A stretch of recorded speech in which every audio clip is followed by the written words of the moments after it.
Баршаңызға қайырлы күн, достар. Біз бүгін сіздермен дәл осылай қазанның қақпағында пісетін нан жасайтын боламыз.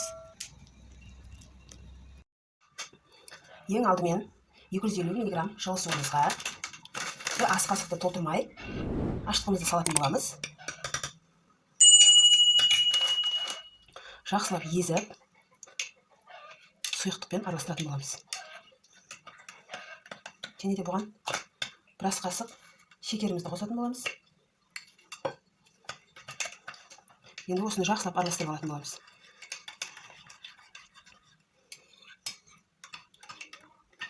Жақсылап араластырып алатын боламыз. Ашытқымызды жақсылап араластырып аламыз. Және де бұны 5 минутқа 5 минут жауып қойып қоятын боламыз. Ашытқымыз жақсылап көпіршіп көтерілетін болады. Ал енді ұнымызды електен өткізіп дайындап аламыз. Орталарын осылай ашып, жаңағы 5 минут тұрған сұйықтығымызды құятын боламыз.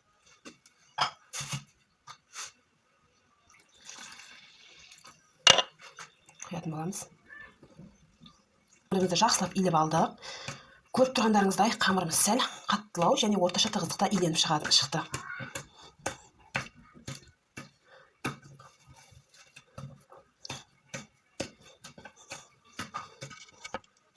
Көріп тұрғандарыңыздай, мына қамырымызда ешқандай да ұнның түйіршіктері қалған жоқ. Енді осы қамырымыздың үстіне қолымызға майымызды құйып алып, жаңа ыдыста кішкентай қалған майымызды сыртына жағып шығатын боламыз. Осылай жағып шығатын боламыз.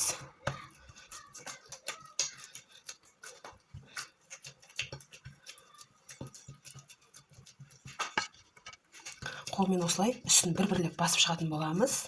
Және де бетін енді жаңағы үйдегі таза пленкалардың біреуін бетіне осылай жауып, жылы жерге қоятын боламыз. Жылы жерге 1 сағатқа ашуға қоятын боламыз. 1 сағаттың ішінде қамырымыз осылай дайын болып көтеріліп шықты. Енді осы қамырымызды алып, тақтайымызға алып, теңдейтіп бөліктерге бөлетін боламыз. Яғни 2 бөлікке. Және де оны көшелей бастаймыз, дөңгелетіп. Осылай дөңгелетіп, көшелеп, тағы да бір 5-10 минутқа қойып боламыз. Қайтадан пленканы жауып, 5-10 минутта көшелеуді бастайтын боламыз. Ол үшін нанымызды дөңгелек формаға келтіріп, осылай дәл осы видеомызда көріп тұрғандағыдай ортасын көп басатын боламыз. Себебі ортасы көтеріліп кетпес үшін. Және де шет-шетін жай ғана басатын боламыз. Шеті басылса, әдемі болмай қалады. Сол үшін ортасын басамыз көбінде.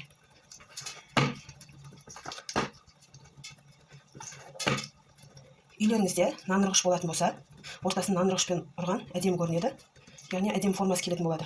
Ал егер нан ұрғыш болмаса, осылай вилкамен жасауға да болады. Мен секілді. Осылай нанымыздың сәнін келтіретін боламыз.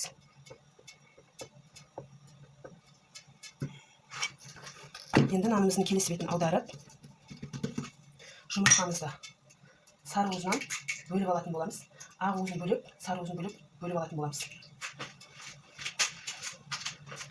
Жұмыртқаның ақ уызын нанымыздың қазанның қақпағына жабысатын бетіне жағатын боламыз. Ақ уызын осылай көбірек жаққан дұрыс, себебі жаңа қазанның қақпағынан аударған кезде түсіп кетпес үшін. Осылай жағып шығамыз.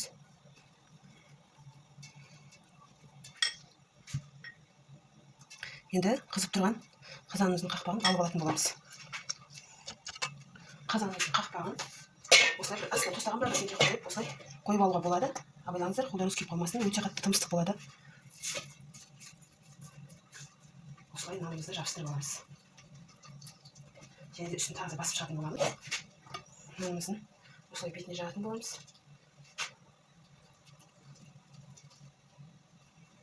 Нанымыздың жаңа астындағы қазанның қақпағы қатты қызғаны дұрыс. Себебі қатты қызбаса болмайды. Түсіп кетуі мүмкін. Әркім арқалай, өзім ұнатқанына қарай нанның бетіне мақ немесе күнжіт себеді. Мен өзім ортасына мақ себемін, және де шет-шеттеріне күнжітті себетін боламын. Осылай өте әдемі болып шығады. Енді осыны қазанымызға қоятын боламын. Нәтижесінде осындай әп-әдемі нанымыз пайда болды.